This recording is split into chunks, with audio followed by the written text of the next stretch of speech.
All right, so we'll go through 8A and 8B together, give you an opportunity to do the questions, and then we'll come back and we'll go through 8C and 8D together.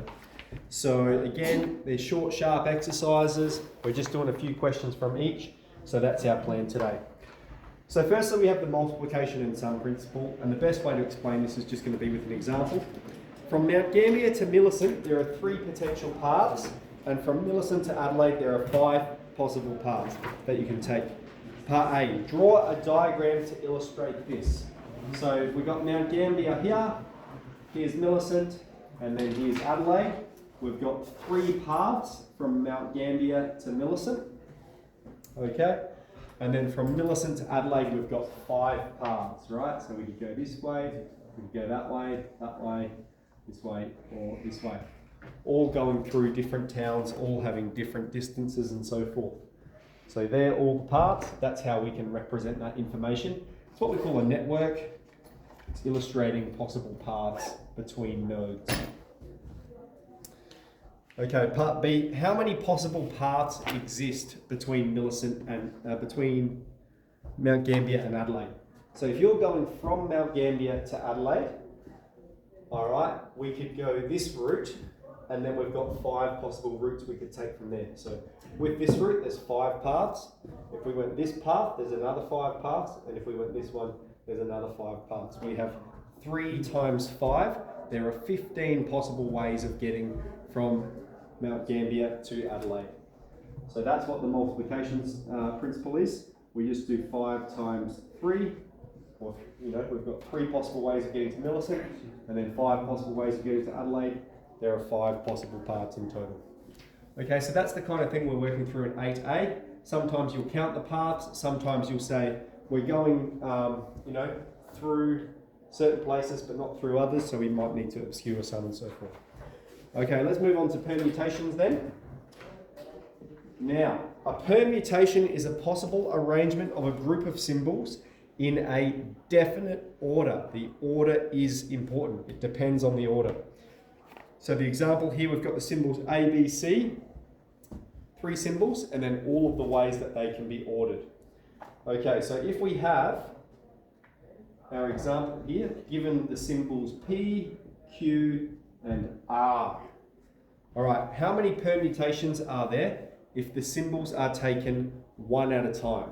Okay, so if we're going to take one of these symbols, the results we could get is we could get a P, all right, we could get a Q, or we could get an R.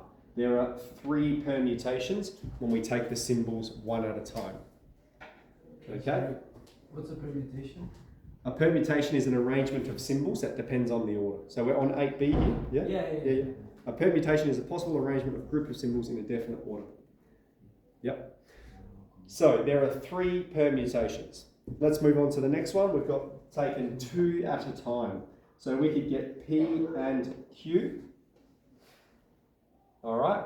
Or we could get Q and P. These are different permutations because it depends on the order. We could get R and P, or we could get P and R, and we could get Q and R, or we could get R and Q. Are there any other possible permutations? I think that's all of them. And how many are there in total? 6. Okay, so if we're choosing from 3 symbols, and we can take 2 at a time, we've listed them there.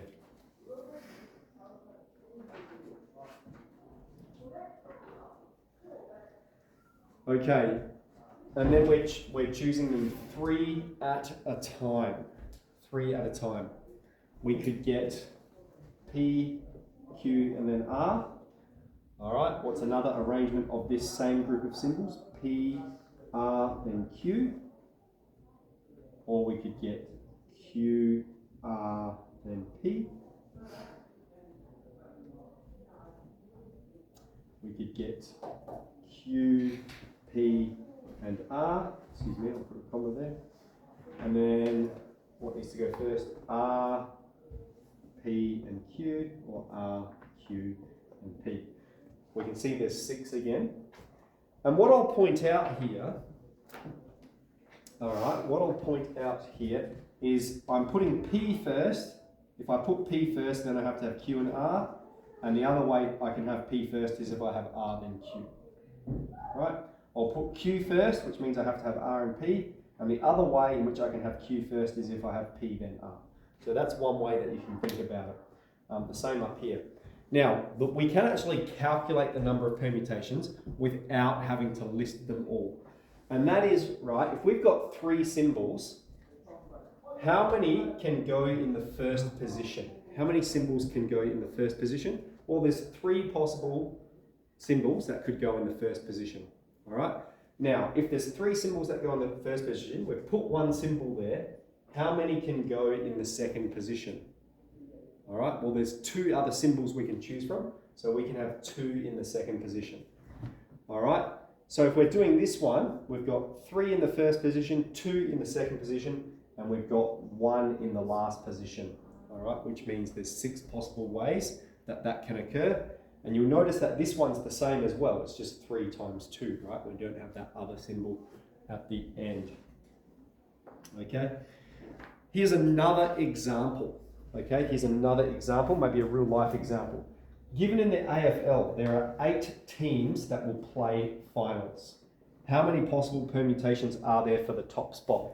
So you're thinking, if we were going to list all of them, it would take ages because you'd have Collingwood and Hawthorn, Collingwood and Port Power, Collingwood and Adelaide, Collingwood. There's so many that you can possibly list, right? And we've said it depends on order. Instead, let's apply the multiplication principle. How many can occupy the first spot? There's 8 possible teams that can occupy out of the finals. 8 teams will play finals.